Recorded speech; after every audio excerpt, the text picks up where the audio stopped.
Hey, what is up YouTube? This is the Merman Master coming at you guys from the Teen Time Riders Yugioh channel. And in honor of the release of the brand new Invoked Augoides out of Eternity Code, I have decided to revisit my old Professor Lyman Banner character deck. Now, for those of you guys who don't know, Professor Lyman Banner played an Alchemy themed deck focused around a lot of different monsters that still to this day remained unreleased and unseen outside of the anime.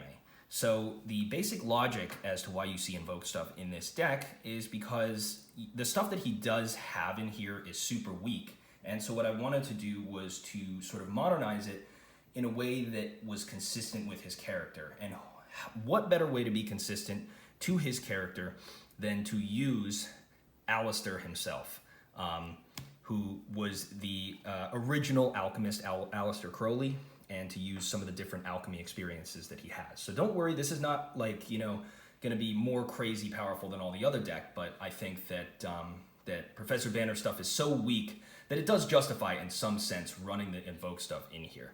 So guys, let's get started. To start things out, first and foremost here, guys, for this deck, we have to have 3 copies of Alistair the Invoker.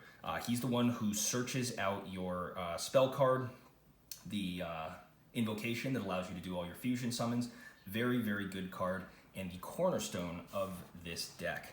The King and Chief Alchemist in here. And now that that's out of the way, we're going to move on to Professor Banner's cards. So first things out, we've got 2 copies of Helios the Primordial Sun, 2 copies of Helios Duo Magistus, and 1 copy of Helios Trice Magistus. So all 3 of these cards, the Sun trio here, not really that good cards in themselves, but they basically gain attack power for each number of remove from play monsters. So Helios the Primordial Sun has its effect gain them 100 times the number of monsters removed. Helios Duo Magistus gains 200 times removed, and Helios Trice Magistus gains 3. Duo and Trice also have a special ability that when they're sent to the graveyard after being destroyed by battle, you can special summon them and they will gain 500 attack power. However, or this will gain 3 and this will gain 500 attack power. However, it's kind of crazy because since this is a banished deck, this card talks about sending the monsters to the graveyard, which if you've got Macrocosmos or Dimensional Figure out, that's not happening, and so these will permanently die if they go to the banished zone after being destroyed by battle. But these were main cards that Professor Banner did run in the deck, alongside this one right over here. 2 copies of Golden Homunculus. This is probably the best of the banished monsters that Banner ran because it gains 300 attack power for every single card of yours that is banished from play. So while this only takes monsters, this will take them from both your graveyard banished zone and your opponent's banished zone. This one only needs your cards to be banished from the game and gains a lot more attack power than that.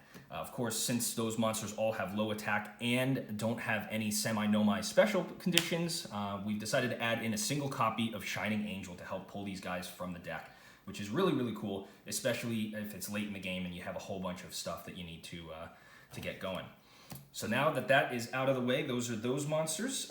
We've got some more alchemy themed stuff in here to sort of fill out the ranks, and let me know what you guys think. So starting things out, right here, even though he didn't run these, 3 copies of Homunculus, the Alchemic Being. This is actually really cool. It was released in the same set as the Invokes, the Fusion Enforcer, because this guy can change attributes once per turn. So you can turn him into any kind of attribute that you need, which is great for when you're going for your invoked fusion monsters, which is super, super awesome. And I have different ways to get him out on the field, but I really like him in here because his name is literally Homunculus, the Alchemic Being. So even though Banner didn't run him, I feel like any Banner deck that doesn't include him is missing out.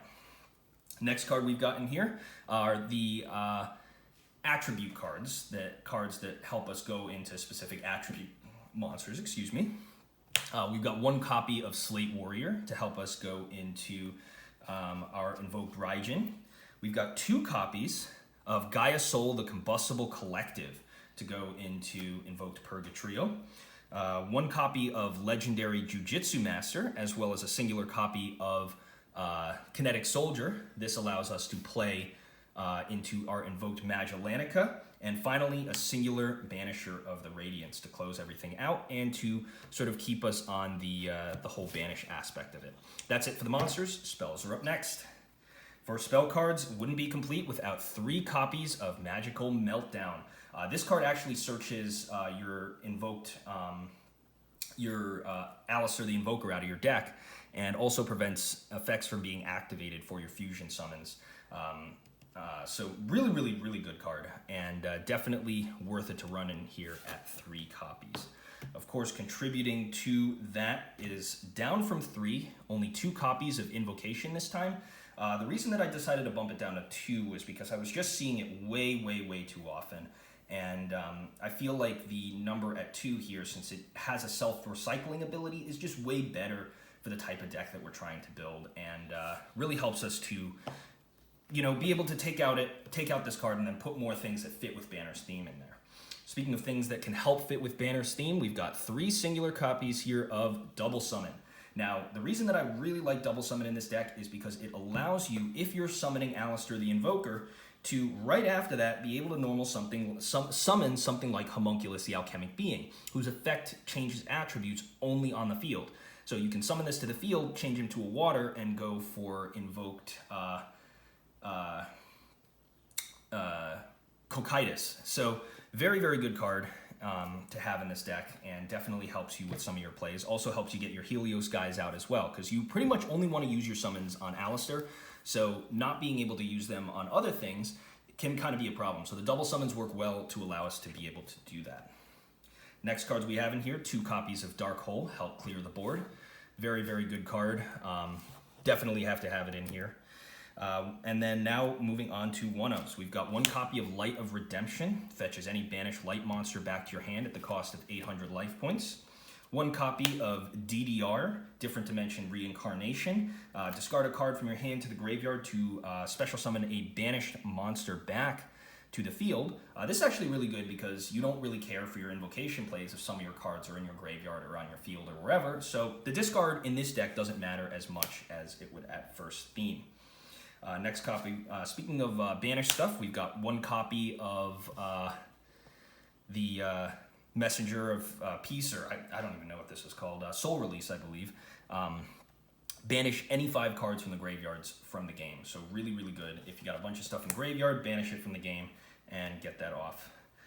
Then we have 1 copy of Dimensional Fissure, get those banish actions off. I just found out that there was a super rare version of this, so I'm very upset that that I couldn't pick up the Champion Pack version, but if somebody does have a lead on one, just let me know. 1 copy of Pot of Desires contributes further to the banishing aspect of this deck as well, and helps us get up our points for our Golden Homunculus, which is nice.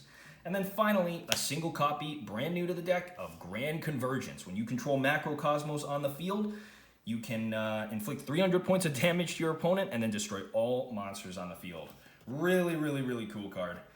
And I haven't gotten it off yet, but I'm hoping if Macrocosmos does come off the list, that we can run it. Speak of the Devil, we've got 1 copy of Macrocosmos. We can only run this card at 1. We actually will use both effects, guys. Both the banishing is really good in this deck, and then also its ability, not many people know this, allows you to special summon a singular copy of Helios, the Primordial Sun, right out of your hand or deck, which is really kind of funny, and a lot of people don't often see this coming. It has actually saved me in a couple of duels where I can summon Helios as a chump blocker, or can just keep it around for going into Duos and Trice Magistus, which is nice. Next, we have 2 copies of Elemental Absorber, a card canonically run by Professor Banner in the show. Discard or banish any monster from your hand, and then your opponent cannot attack with monsters of that attribute. So actually really good, and if we were running the Lair of Darkness in here to turn everything dark, all we'd have to do is just discard or banish an Alistair, and Elemental Absorber would do the rest of the work. And now, last card, That Wacky Alchemy. Really fun card to use. When a spell card on your opponent's side of the field goes to the graveyard, you can activate this card, target a monster they control, and destroy it.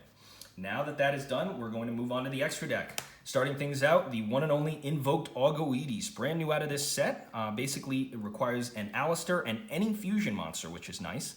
And then if this card is special summoned, or a monster is special summoned to your opponent's field, you can target a monster that your opponent controls and destroy it. You can only use this effect of Invoked Augoides once per turn, and then you can also banish a fusion monster from your graveyard, particularly if you were using a fusion monster on the field for whatever reason, and this card will gain attack power equal to the banished monster's attack, and importantly, until the end of your opponent's next turn, which is nice. So it's kind of got a multi-tiered effect and can also be kind of like a Moonlight Rose Dragon in the right circumstances. Now moving on to the self-explanatory stuff, we've got 2 copies of Invoked Mekaba for that negation, 2 copies of Invoked Raijin, very, very good for just putting pressure on your opponent and flipping stuff they control face down, 2 copies of Invoked Kaliga, shutting down whatever kind of plays your opponent has and forcing them to play at your pace, 2 copies of Invoked Purgatrio, really nice piercing damage as well as attack gaining special ability. 1 copy of Invoked Cocytus, who he basically can attack while he's in defense mode, and so he's kind of like a super heavy samurai monster, and then also has an ability that he cannot be targeted or destroyed by your opponent's card effects, which is nice. 1 Invoked Magellanica, just a massive beater. 1 copy of Invoked Elysium, doesn't come out a lot, but in the rare occasions that he does, he's very, very good. And finally, for those of you who don't want to be totally on board with the whole character aspect, can also run 1 copy of Alistair the Invoker of Madness to close things out. So guys, that has been the deck profile. I really hope you do enjoy it. I really do like this Professor Banner character deck. I think it's a super interesting deck, and I hope you guys think so too. So guys, thank you so much for watching this video. This has been the Mermail Master with the Team Time Riders Yugi Tube channel, and I'm signing out. Catch you guys next time. Peace.